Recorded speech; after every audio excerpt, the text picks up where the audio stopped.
Alright, this is video number 6. This is video number 6 of how to quit smoking weed.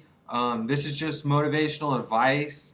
The exact how-to advice is in the last video, video number 5 and video number 4. This is just motivational advice. You can watch them all, you should, so you can catch up.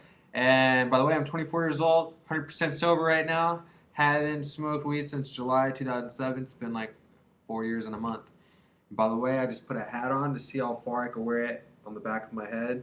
It's like super back there. Just thought it would look funny. It feels kind of good. Alright, so now I'm just going to give you advice and like motivational advice. So like at the end of the last video I was doing that and then I had to make another one. Blah, blah, blah. So here you go.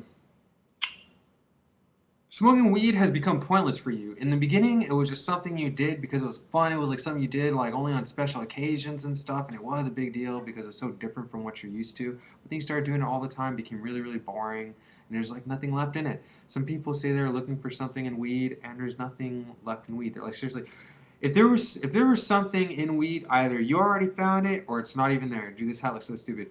Either you already found it or it's not even there. If weed were a movie, it's a movie that you memorize. You know all the lyrics to it. There's no more surprises left in it. It's just pointless to keep watching this movie. Just quit watching this movie. Just move on. You know what I mean? Quit wasting your time watching this movie.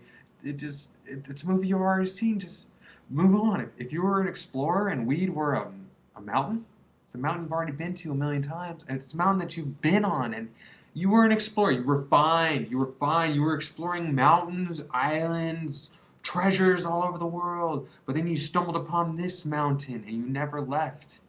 While all the other explorers are exploring and they're great explorers now, they kept going. It's like you became a fat little, you just got all lazy and all you do is hang out on this one mountain. You don't do anything anymore. It's like, dude, move on with your life. Get off of this mountain. You know what I mean? It's a pointless mountain to be on. You're wasting your life. Move on. So just, you don't need weed. You customize your body to need weed. Really, you only need food, water, air, and sleep. Somehow, you start smoking weed so much that eventually you needed weed too. Just like people who smoke cigarettes, they need food, water, air, sleep, and cigarettes. But it's not like that forever. All you gotta do is try hard enough and put enough thought into it and overcome this, and then you won't need it anymore. You know what I mean? You seriously will not need this crap anymore. You can stop. This hat looks so stupid. And you can stop. Just recustomize yourself not to need it. You know what? I can honestly tell you, I can honestly say what it's like to be sober because I am, and you can't. Doesn't that already make you sad? Doesn't it already? I mean, not make you, but isn't it like a wake up call? Isn't that eye opener already? You don't know what it's like to be sober. I do. My friend Rick, he's been smoking weed since I got him smoking weed back when we were 15. Now he's 25. It's been 10 years. He's been smoking weed for 10 whole years straight. He does not know what it's like to be sober. He used to argue with me. I would tell him, dude, you should get sober. It's like a million times better than it is to get high in any way. And he goes, no, it's not. I was sober when I woke up. We'd argue. I'm like, dude, no, you're not. You have to be sober for like 45 days to really, really, really feel sober. You know what I mean?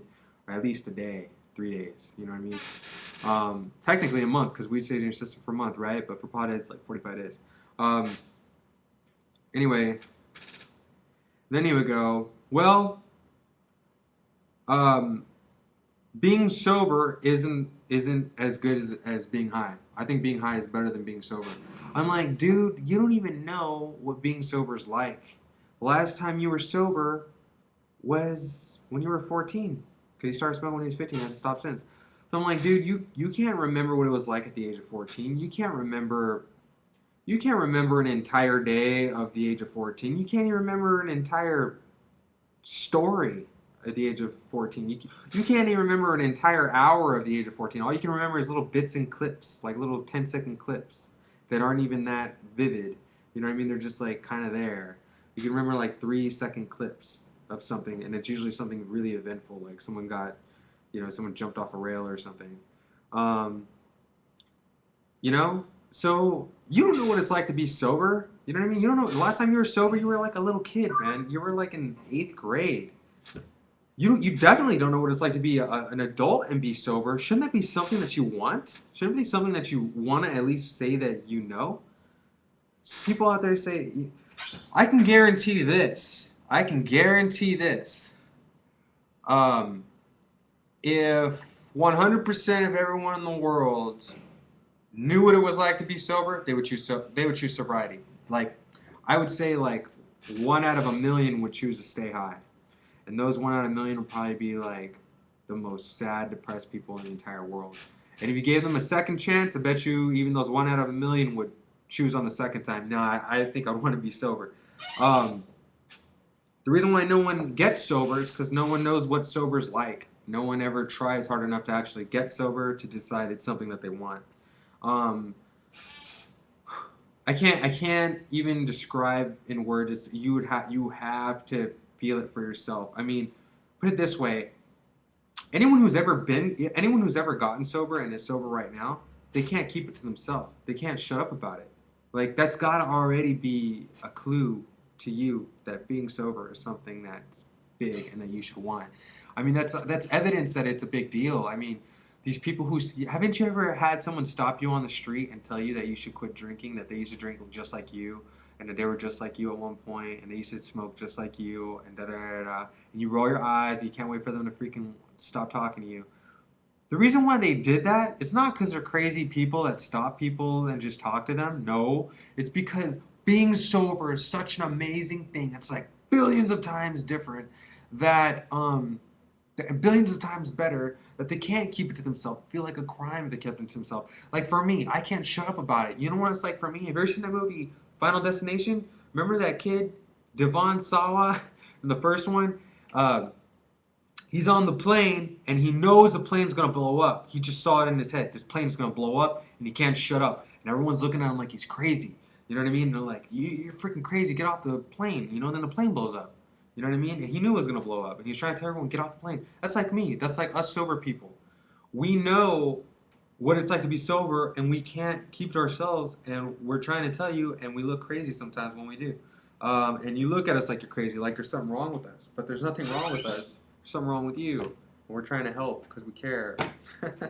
um, but yeah, man. Usually I got all this motivational stuff that just flows out of me. I don't know what's going on right now. I can't think. What else? Dude, you know what? You know what, man? You should just quit. It's easy. I'm telling you, you should just quit. I'm trying to freaking think, man. What is it? I used to tell people it's like this. It's like this. It's like let's say I heard of this big cracking party going down in New York, right? And I'm all the way, say, in the other side of the country. Like let's say I'm in Nevada, right? And I'm like, hey, I call up everyone. Hey, there's this really cool party, and there's gonna be like all kinds of rewards once you get there. Everything's free, you get all this free stuff, and at the very least, you're gonna get a bunch of free stuff. I'm heading over there now. You guys want to come? And you guys are like, nah. Then after I leave, you guys decide to come, right? So I got a head start, and I'm already on my way over there. Okay.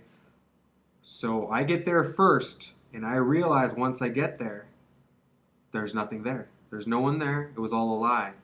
Just an empty building. It was a scam.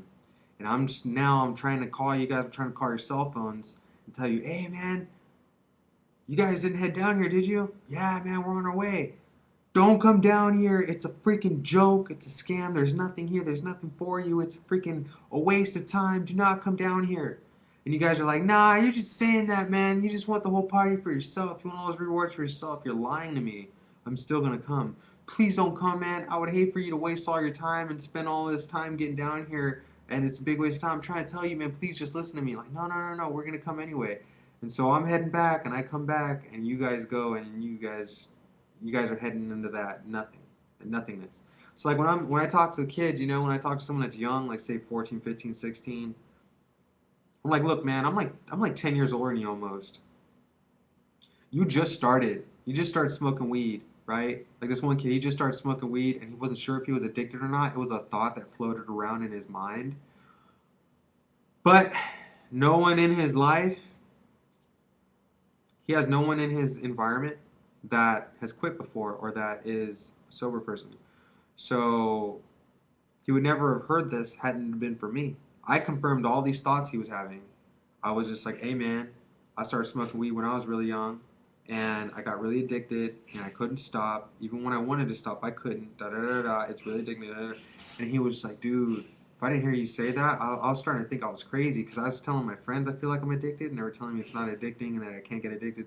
And I'm just freaking out over here. Anyway, he's sober right now, and we talk. And you know what? I met him online, and we talk on Facebook now. And it's been 2 years. I met him on YouTube.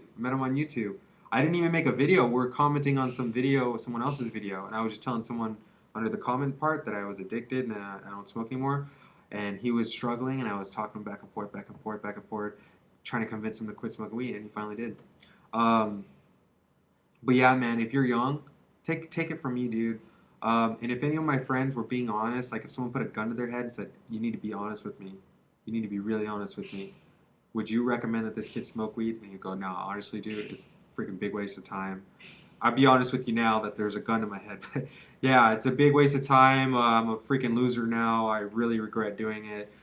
I can guarantee that if you're smoking weed, you're not living your life to your full potential. There might be, yeah, but I know a doctor that smokes weed. I know scientists that smoke weed. Blah blah blah blah blah. Well, you're probably not one of those scientists to begin with, okay? But regardless, that scientist would probably be a Nobel Prize winning scientist if he didn't smoke weed, or he'd probably be a scientist and an astronaut if he didn't smoke weed. You know what I mean? Like weed holds you back. I don't care who you are. I don't care who the freaking A you are, man. Um, you know what? Look, I gotta go. Write me a freaking email or something if you want me to go further, or if you have any questions or whatever. Um, like that one kid, we start talking on little messages. I was giving him like straight up like how to advice on how to quit, and then he quit. You want to know what really worked? Because I was giving him secular advice, just like advice like a psychiatrist would on how to quit. And what really, really, really worked was I said, dude, he was a hardcore punk rock kid. I was like, I know this is like the last thing you're gonna want to hear, but I really recommend you go to church, man. He was like, no, man, effing this and effing that. You know what now? He's a born again Christian, Christian as heck. Like, I'm Christian too. And all he talks about is God now. If you go on his Facebook, all he's talking about is scripture, and he's quoting parts from the Bible, and he's really, really, really into church, and he's really, really, really sober too. And he's a great kid, dude. And I'm not priding myself and they'll say, yeah, I had something to do with that. But when I see his photos now, like before it was him smoking weed with his little friends, little 10-year-old, 12-year-old kids, 13, 14-year-old kids smoking weed. Now it's just him at church with these really cute, beautiful girls, and they're all clean looking, they're glowing. You could tell none of them do drugs. But look, man, I wasn't Christian when I was doing all that stuff. Okay? I started admitting that, hey, I'm living life the wrong way. And now I'm Christian and I'm also sober. It has a lot to do with my sobriety. And look, man, I just walked into a church. Like, I really, really, really wanted to go to church for a while. I mean, like, it was just something I eventually wanted to start going back to is church. But I felt like there was so much sin in my life, and I felt like so dirty and negative that I couldn't even step foot into the parking lot of a church. I felt like I had to get all the sins out of my life first, and then I can go to church. Like I had to quit smoking weed first. I had to quit drinking first. I had to cut my hair. I used to have really long hair. I had to cut my hair first. I had to buy some nice clothes first. I have to quit cussing before I start coming back to church. Because like I feel I would just for whatever reason felt like I just felt dirty like in that way, and I couldn't step foot into a church until I did. But you know what? I went to church, man. Long hair and all that crap. I didn't even buy any nice clothes. I just went. And God changed me from the inside out, dude. Seriously. I'm a good Christian man now. I no longer do any of those bad things. And I used to get into so many fist fights that on one hand my knuckles are flat. I haven't been in a fist fight in years. I play hockey and no fights. I avoid fights. I talked to this one guy. I could have totally beat him up, but I was just like, hey man, look, it's much harder for me to talk to you right now instead of retaliate and punch you back in the face. Like it's much harder for me to skate up to you right now and just have a conversation with you. And I told him that I was Christian, told him I didn't want to fight, that I was really happy I hadn't fought in over a year, and da da da. We are friends now. But anyway, video's gonna end in 10 seconds. I really recommend that you go to. You know what I did? I went to a huge church. I went to a really big church that you could dress how you want, not those ones that you have to dress up, and that's how I was able to get away with it.